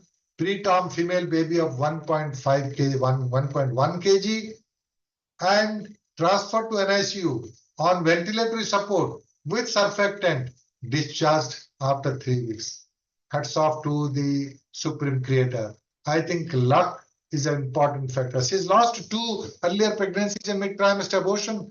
She's elderly, 35 years, and she's having a GDM and treated and then subsequently presented with PPRM at 29th week, transverse lie, gross oligamenous. So desperately we want to improve the perinatal outcome and have a live baby at least for her. And therefore LSS was done, and with the support of an NICU staff and the neonatologist, and she was there quite long for 3 weeks, but ultimately became normal. And then subsequently we have this particular patient, 4 years follow-up is there. She's absolutely normal, no developmental delay or cognitive disturbance of this particular. So this is one of the examples which I'm telling to inspire all of you that such things can happen. Obstetrics is really a challenging profession or a practice, and day in and day out, every patient is different from every patient. And your judgment with the knowledge and ideas and wisdom and really your practical judgment will definitely improve the perinatal as well as the maternal outcome for that also, and as is this particular case. So the message, cervical insufficiency, a spectrum of preterm parturition syndrome, GDM and additional risk factor, appropriate surgical intervention is needed, and tertiary NICU care saves life for that. And cost is a big question mark, but cost compared to the human life, I think you cannot ignore for that. But the circumstances vary as far as the insurance facilities, as far as the capability of the patient to pay and bear the NICU expenses, that also matters for that. but say that NICU nowadays, the NICU is opening in all the public sector also, in all the medical colleges also, and all the pediatric institute also. You can take help of them. And therefore, the last words, preterm birth affecting 10% of pregnancy in total. Significant mortality and morbidity, as I've already told, short term as well as long term. Prediction and prevention is a $1 million question, but certainly you have got a predictive scoring and preventive criteria for that. You must not ignore that. And Surclase, antenatal corticosteroids, neuroprotectants, and prophylactic antibiotics. These four I am emphasizing here at the end of my episode, that Surclase, antenatal corticosteroids, neuroprotectants, and prophylactic antibiotics with appropriate intervention for delivery and with or without the NICU facilities is definitely going to play a great role in improving the perinatal outcome. And the tocolytics, the prevailing concepts and choice of agents. We have evolved the tocolytic from beta-1 agonist to beta-2 agonist to the calcium channel blockers to Maxalf to indomethacin, COX-2 inhibitors and everything. And now we are focusing on an ideal tocolytics, and that should be utero-specific tocolytics, either a standard dose or a short dose or an ultra short dose, according to the case and the patient's profile and according to the party's paying capacity, and therefore we can really improve the perinatal outcome. Premature rupture of pneumonia. PPRM is a distinct entity. The pathogenesis, I believe that it is completely different than PROM, than the preterm birth, preterm labor. So preterm labor is a distinct entity. The causes and pathogenesis are completely different. PPRM is a definitely distinct entity, and they're liable. There are three factors which I have already told: the mechanistic, the infective, and the membrane tension. These all play a very integrated role in causation of the PPRM, and the management really creates a dilemma and a challenge for all of us for that. And the mode of delivery, a rational approach for that. And either you go for a vaginal delivery or you go for a cesarean section. And you are the best judge to find out that by which route the baby will have an optimum survival for that also. And the neonatal support is an essential component to tag with the NICU, and the pediatrician or neonatologist go hand in hand with the obstetricians to improve the perinatal outcome for that. My viewers, medicine is a science of uncertainty and art of probability. And with that art of probability, we must practice science with evidence, science with rationality for that. And Francis Bacon once told, and I always quote this: read not to contradict and confute, not to believe and take for granted, not to find and discourse, but to weigh and consider. This is the theme of E-Gurukul for the last so many years. And each episode, I'm just giving some information. I'm not a very efficient, well-learner teacher for you to teach everything and say that you do this or do that. You are the best judge.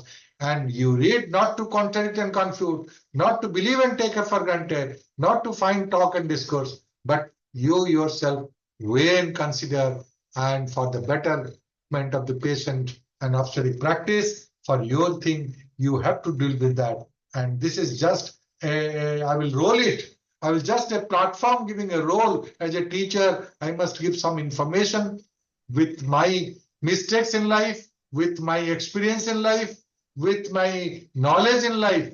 I must share it to all of you, and that is the main purpose for which Alad and PK Guha are not leaving me in any of these symbols. And we'll continue to have it, this particular E-Gurukul program, for time to come, for the benefit of you viewers. Thank you, everybody, for that. Thank you very much, sir. Sir, there are many questions. So if you permit, we will take one by one, sir. Yes, yes. So the first question is from Ahmedabad, Dr. Lad. He is asking, the recent guidelines are against the use of hydroxyprogesterone. So what is the role of progesterone in prevention of preterm birth? Now certain alpha hydroxyprogesterone when it is there, the guideline was there. Now when there is a revival, there are many papers now. I have seen that papers now, because the maternal side effects like a skeletal problem and other problems are there, and the efficacy also are not that proved as compared to the earlier thing for that. I'm aware of that 17-hydroxyprogesterone, but that is in a transitional phase, and there is a different conflicting evidence as far as the literature is concerned for that. Correct, sir. So the second question is from Dr. Hazina Kasargod. She is asking what are the contraindications where Toshiban should not be used. So are there any conditions?